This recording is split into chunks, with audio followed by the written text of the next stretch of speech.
Hello everyone, and welcome to the Jacaranda Record Store Roundtable Sessions, a brand new show looking to dissect the key issues affecting the music industry today. Every couple of weeks we're going to bring together a collection of music professionals and musicians and dissect whatever hot topic we bring to the table. I'm your host, Mo Stewart, and my first duty as host is to introduce first the topic and then this esteemed guest I have here with me. Today we're going to be talking about safe gigs for women.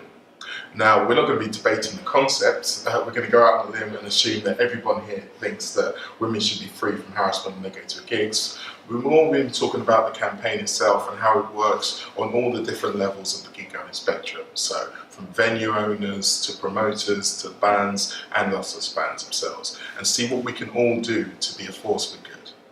Now, alongside me here today, I have Nina Franklin, is a DJ with Melodic Distraction, who's also going to be promoting a gig happening, an all-day extravaganza, not just a gig, excuse me, happening on the 8th of March on International Women's Day. And we've also got Giovanna, Brijuglio, who's going to be not only a DJ at the event, but she is the founder of SisBis, which is another event which looks to bring an all-star array of female talent to Liverpool. Ladies, welcome. Thanks very much. Thank you. Now, the Safe Gigs for Women campaign began in earnest in 2015, but I'm pretty sure the two of you have been going to gigs since a little bit before then, either in your current guises or just as fans. Now, as me as a man, I've never really had the idea, the concept of going to a gig, just instantly wanting to see some music, but having to fear for my own safety. Now, for each of you, do you remember a specific moment, or was there a specific moment where you first became aware of that, where that innocence was lost almost? Yeah, completely. I think the issue goes so hand in hand with when you first start going to gigs. I mean, I remember bustling into clubs when I was too early to be doing so, and the problem actually being there straight from the off.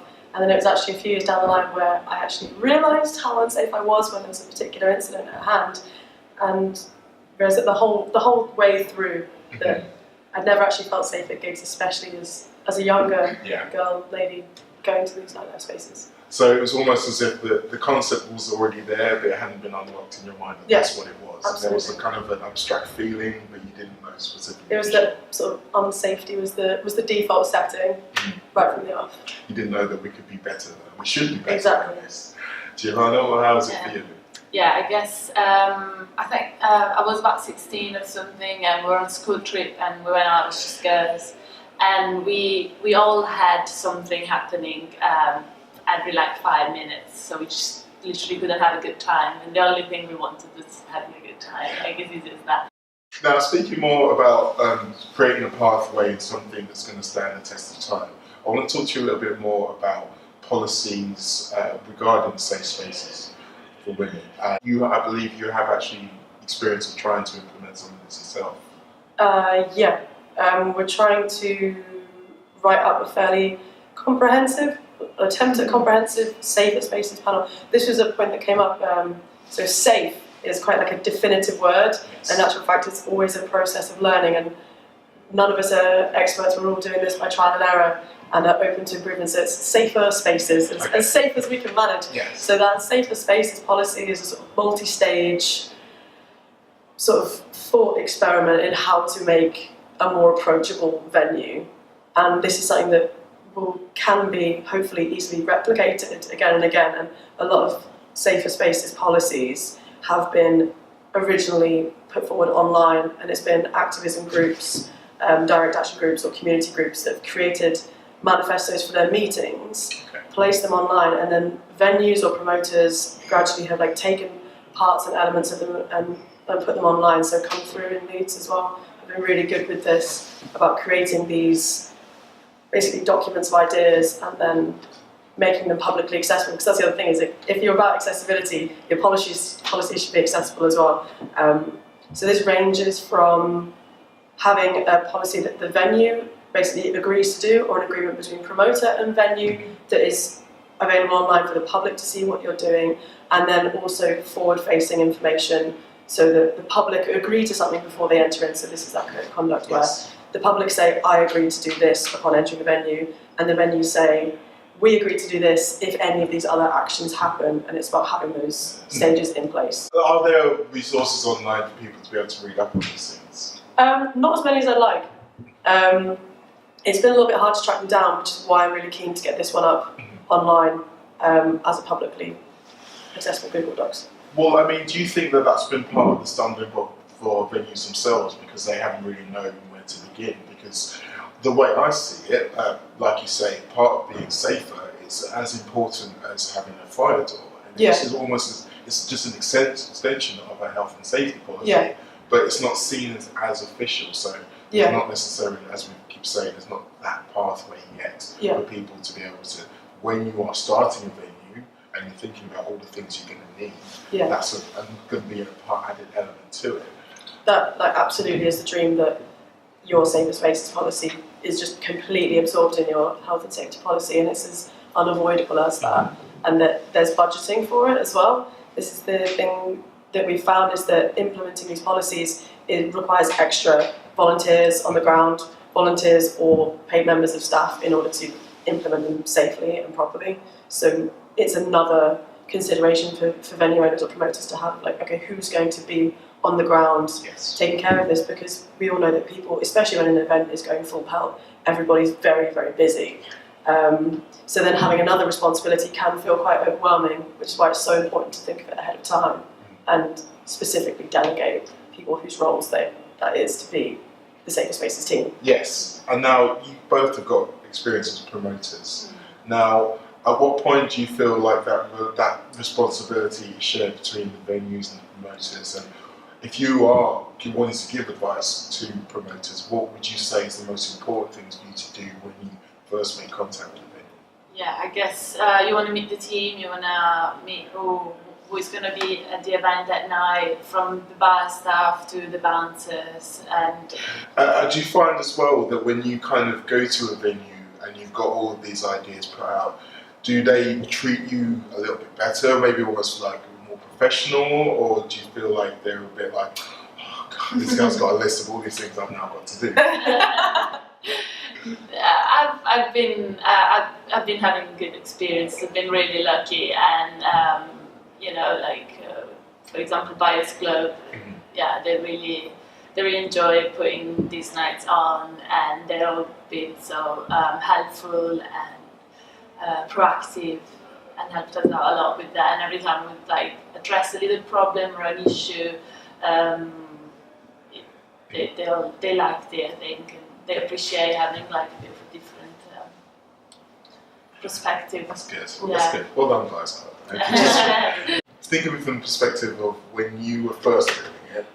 What were the things that you were potentially nervous about in terms of what were you worried about how you could? I mean, it's more almost about authority with the venue. So I know it's like sometimes venues can kind of push promoters around or something like that. And if you're not feeling confident yourself on that level, is it then harder to then go in and say, well, actually, this is not what we want to talk about? Yeah, I mean, I think if you're a promoter, you have the power to pick which venue you use as well. And in the same way, it's a symbiotic relationship where it takes 100 people to throw a decent party, and it's not just the DJ, it's not just the venue owner, it's everybody involved, from the bar staff, the door staff, everybody behind the scenes, sound tech, everybody needs to be on the same page. So you have, if you don't feel that connection with the people that you work with, you can take your business elsewhere, basically. Yeah. And if more people see that Safer Spaces is a standardised policy,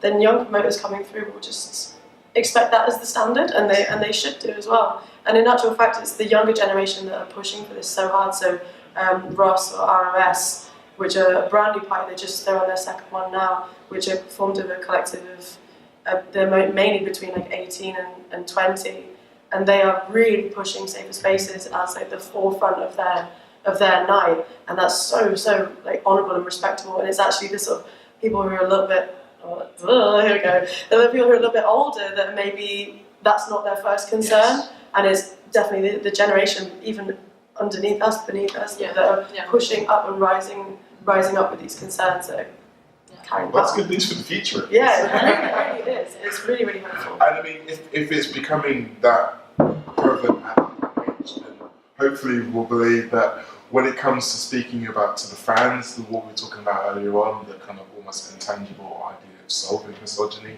it's going to be a little bit easier if people know in the younger generation growing up more aware of these things, more conscious of what to do. Now, speaking of what to do, I want to talk a little bit more about people at shows. Now, the idea of what you should be able to do if you see something that's maybe inappropriate. I mean, us here in Britain, we really struggle with the idea of interjecting into someone else's business. Completely. It just feels alien to us. But there should be some way of we be able to maybe alert someone anonymously or even without disturbing them or getting ourselves involved in it. Now, do you think that that's something that venues are becoming more aware of, something that venues should be doing more to kind of provide a specific pathway for people to be able to maybe anonymously alert the authorities? I think there's like a sort of two-pronged kind of attack here, which is that mutual respect should be at the core of all of this. So it's encouraging people in the crowd to say, speak out. If you see something that doesn't seem okay, go up to someone and say, are you okay? And that actually has so much power behind it, and potentially has the most power behind it.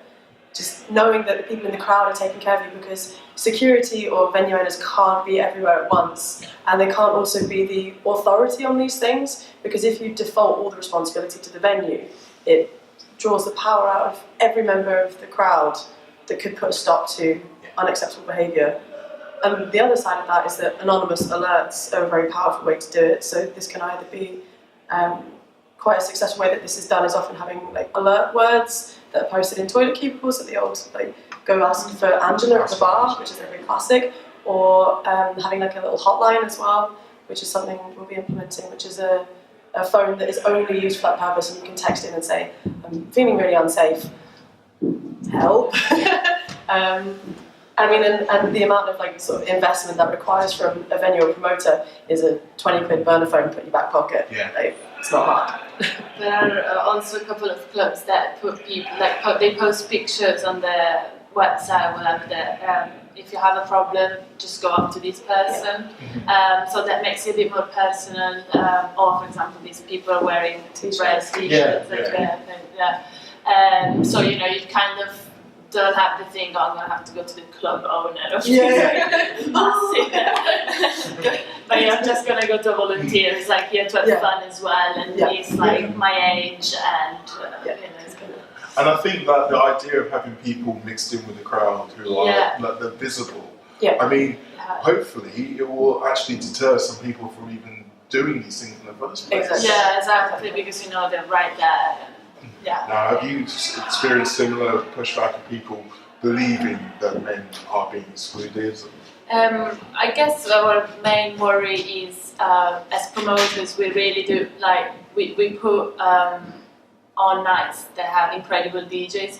So we had Nabi Iqbal, and we had the Malik, and the 9th of March we're having Min Suleiman, and then in April we have Kate Hutchins. So what I'm trying to say is that we have talent first, and it has been a worry for us, honestly, and we have been thinking about branching it out for that reason. Be like, oh, maybe we should invite men as well, so people don't think it's just like, you know, a women thing, and that's the only reason we put it on.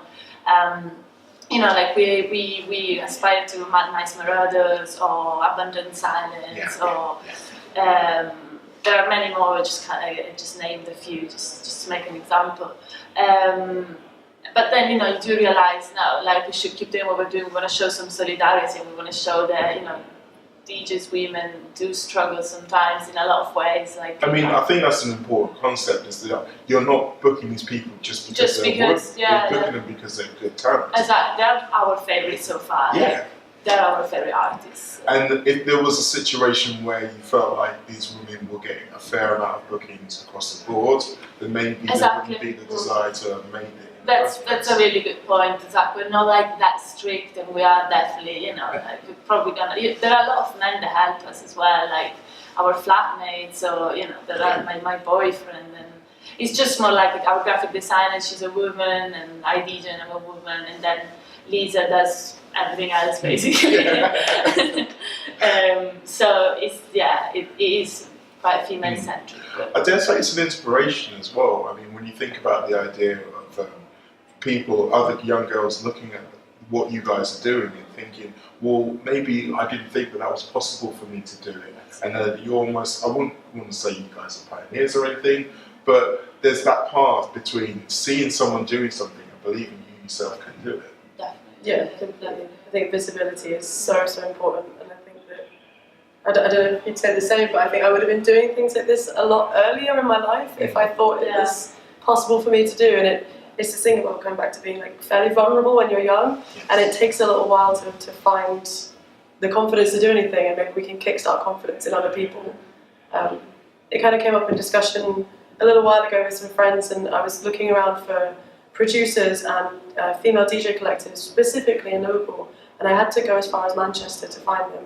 So at the moment we're having to create the things that I wish I was seeing. Yes. Yeah, I would actually like to thank you for that, because it's something that I didn't think of, and we have been booking people from London, for example. It's quite also nice to just keep it in the northwest, in Liverpool. And me personally, I'm going to go to the event and I'm probably going to see women DJs that are great, that I haven't thought of, and I haven't met them before, and I haven't heard of them. So that's great that your event is Liverpool central. Another thing about the event is that you've got not only an open DJ format at the event, but you're going to be doing workshops as well. So for people who maybe had the desire but maybe haven't had access to the equipment, or maybe just needed that extra little push to say, well, okay, now someone's going to show me how to do it. This can be the perfect thing to springboard something else. So we're having an open decks workshop, but by no means is it a one-off. We're going to be continuing them. This is the first one, and it's going to be trial and error. We're just going to see how it goes. But the demand has been completely overwhelming, to be honest. We've already extended it once, and we're going to start running them on a regular basis. I mean, DJ equipment is really expensive. If you're going to play on vinyl records, building up a collection is expensive, and it can be quite unnerving and overwhelming.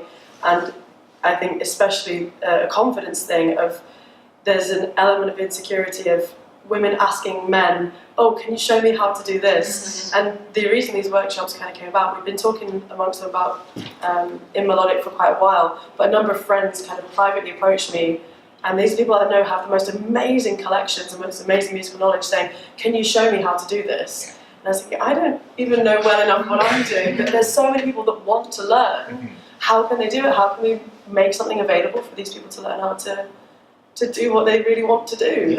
So yeah, absolutely. Fantastic. Well done. Come down to go to workshops. Now, one thing I would like to give you both the opportunity to do is give one last shout out for the event that's happening on March 8th, just so everyone knows exactly where they can go. So Nina, I'll start with you. So you've probably got them all in your head already. So we're gonna so 8th of March, International Women's Day. It's going to be a full day celebration. We're starting at 10 a.m. Starting at 10 a.m. in the London Distraction Studio. We've got a full day of broadcast. Got some really exciting people coming through. It's not just artists and DJs, although we have plenty of them as well. But we're having panel discussions and interviews from a lot of people and creative women of Merseyside. And we've got the Reverend Ella DJ for us, just saying. I'm really excited. And then we're going to shift it. We're going to go down the corner to 24 Kitchen Street in the Baltic Triangle. We're having an open decks, female-led workshop, DJing workshop for women, first of many. We're then having a speed mating event, because a lot of people wrote in and said that they wanted to come on their own, and they were feeling quite nervous about this. So we're finding a way to integrate your new dancing friends before you actually stay up all night dancing. which so Gio's going to be our lovely soundtrack. And then we're going to take it through live music and dancing all the way till 3 a.m. Have you got some special records you've been setting aside for the occasion? Yeah, actually. Yes. I've just been to Tokyo, so I guess loads of Japanese music. So that's exciting. I want to hear more about that when this camera's on. There's loads of weird stuff as well, as well as jazz, and just more normal. So our event is the day after. So it's a bias club, and it's our first live gig because so far we've just been having all night dancing parties. She's very like Afrobeat, disco sort of thing. She's called Mim Suleiman, and she's based in Sheffield, but she's from Zanzibar. I'm really excited. I've DJ before and after. Setting it up nicely. Yeah. Well, there's going to be loads of information underneath this video telling everyone exactly where they can find out all of the full lineup for the shows, as well as some of the other things we've spoken about. There's going to be a link to the Safe Gigs for Women website, so you can read up on exactly what the policies are, and hopefully we can give everyone an idea of what it is that they need to be thinking about, apart from just enjoying the music when they go to a venue. Thanks, guys. Thank you. Thank you very much.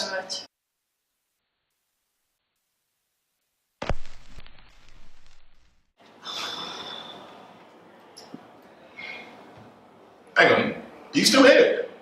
The video's over. What are you doing? Well, okay, since you are here, I've got something for you. Why don't you subscribe to the video in the link down below. Like us on Facebook. Maybe leave a comment if you want to. And check out some of the other videos we've got going on here. We've done a lot. We've got plenty more coming. So yeah, do that. I've got something else to do.